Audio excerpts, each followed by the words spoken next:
नमस्कार सभी मित्रों को, आप सभी का स्वागत है हमारे AMS स्टोरी चैनल पर।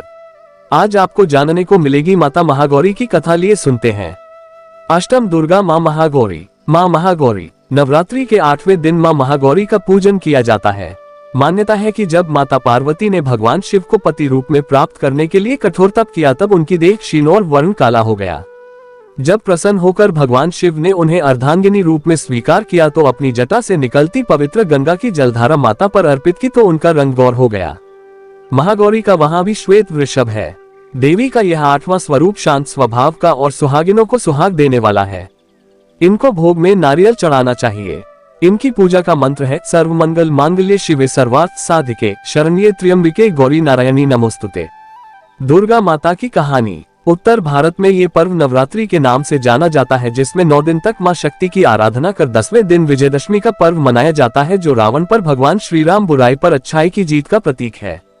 उत्तर भारत में जहां इस दौरान रामलीला का मंचन हो रहा होता है, वहीं पश्चिम बंगाल और त्रिपुरा जैसे राज्यों में दृश्य परिवर्तन हो जाता है।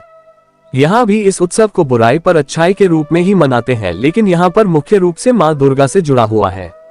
पौराणिक मान्यताओं के अनुसार जो 2 कथाएं प्रचलित हैं, जो इस प्रकार हैं।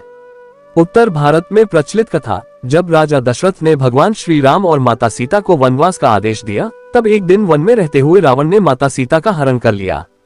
रावण को उसके अपराध का दंड देने के लिए और माता सीता को वापस लाने के लिए राम भगवान ने रावण पर आक्रमण किया।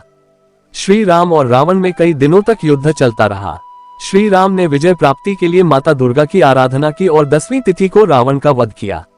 इसी उपलक्ष्य में विजयदशमी का उत्सव मनाया जाता है। पश्चिम बंगाल और त्रिपुरा जैसे राज्यों में प्रचलित कथा, वहीं दूसरी ओर पश्चिम बंगाल जैसे राज्यों में जो कथा प्रचलित है वह मां दुर्गा से जुड़ी है। एक बार महिषासुर ने तपस्या करके ब्रह्मा जी को प्रसन्न किया। ब्रह्मा जी ने प्रकट होकर महिषासुर को वरदान मांगने के लिए कहा, तब महिषासुर ने अमर होने का वरदान मांगा।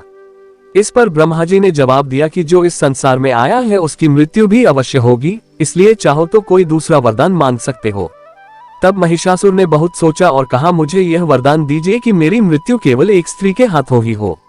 तब ब्रह्मा जी तथास्तु कहकर अंतर्ध्यान हो गए। महिषासुर सोचने लगा कि एक स्त्री भला मेरा क्या बिगाड़ सकती है, अब तो मैं अमर हो गया। उसने सारे देवताओं को अधिकारहीन और पराजित करके स्वर्ग से निकाल दिया। सभी देवता एकत्रित होकर भगवान विष्णु और भगवान शिव के पास गए। महिषासुर की ऐसी करतूत सुनकर उन दोनों ने बड़ा क्रोध प्रकट किया। तब उनके शरीर से एक तेज निकला। सभी देवताओं के भीतर से जो शक्तियां निकली, उसने एक स्त्री का रूप धारण कर लिया, जिसे दुर्गा कहा गया।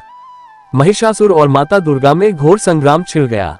ये 10 दिनों तक चला और 10वीं तिथि को माता दुर्गा ने महिषासुर का वध कर दिया और महिषासुर मर्दिनी कहलाई। इस प्रकार मान्यता या कथा चाहे जो भी हो, लेकिन ये पर्व हर रूप में बुराई पर अच्छाई की जीत का प्रतीक है। धन्यवाद सभी मित्रों को। आपसे सभी से आशा करता हूँ अपने यह है कहानी भी जरूर ध्यानपूर्वक सुन ली होगी। माता महागौरी की कहानी ऐसे ही और भी रोचक भरी कहानी एवं हिंदू धर्म के बारे में जानकारी के लिए हमारे इस चैनल को सब्सक्राइब करके जरूर रखें और अपने सभी मित्रों के साथ एवं बच्चों को जरूर सूचित करें। धन्यवाद।